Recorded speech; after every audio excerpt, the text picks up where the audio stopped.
এত scientific instrument, এত আলো, এত বাতাস, এতগুলো চক্ষু, তারপরে খুঁত পাওয়া যায়।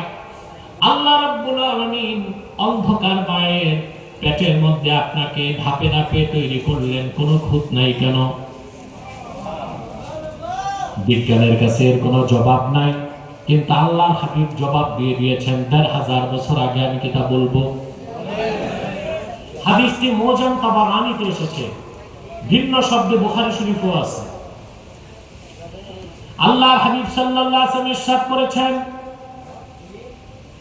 পিতার বীর্যের প্রথম ফোঁটাটা মায়ের পেটে প্রবেশ করার সঙ্গে সঙ্গে আল্লাহ রাব্বুল আলামিন মায়ের পেটে একজন ফেরেশতা পাঠায় দেন। এই ফেরেশতা হচ্ছে কারিগর। ফেরেশতা কি? মায়ের পেটে ফেরেশতা অবস্থান করে বাচ্চা খালাসের আগ পর্যন্ত। ফেরেশতা আল্লাহকে জিজ্ঞেস করে, রাব্বুল আলামিন, মানুষের অস্তিত্বটা এক ফোঁটা পানি, এটা রাখবো না বের করে দিব? আল্লাহ বলেন, রাখো। নির্ধারিত সময়ে রক্তপিণ্ড হয়। ফেরেশতা বলে, আল্লাহ রাখবো না বের করবো? আল্লাহ বলেন, রাখো।